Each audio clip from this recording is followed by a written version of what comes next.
আদা ভাই, তোমার শরীরটা তো দিন দিন জঙ্গল হয়ে যাচ্ছে, হাত পা কোনো দিকে বেরোচ্ছে ঠিক নেই। আমার দিকে দেখো কেমন সাদা ধবধবে আর গুছিয়ে বসে আছি। আরে রসুন ভাইয়া, ছোট মুখে বড় কথা বলো না তো। আমি আকারে বড় বলেই আমার গুরুত্ব বেশি। মাংসের ঝোল হোক বা গরম চা, আমার স্বাদ ছাড়া কি চলে?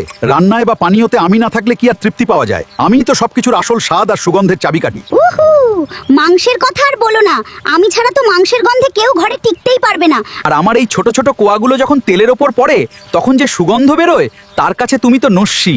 বিশ্বাস না হলে একবার ট্রাই করে দেখো। সুগন্ধের কথা ছাড়ো, মানুষের যখন জ্বর সর্দি হয় তখন কি তোমার গন্ধ শোকে? তখন আমার রস খেয়েই সুস্থ হয়। আমি হলাম সবজির ডাক্তার।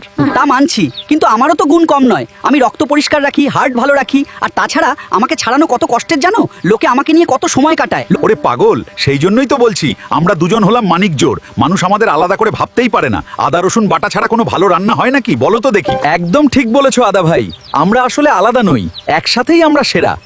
চলো এবার কড়াইয়ে যাওয়ার জন্য তৈরি হই।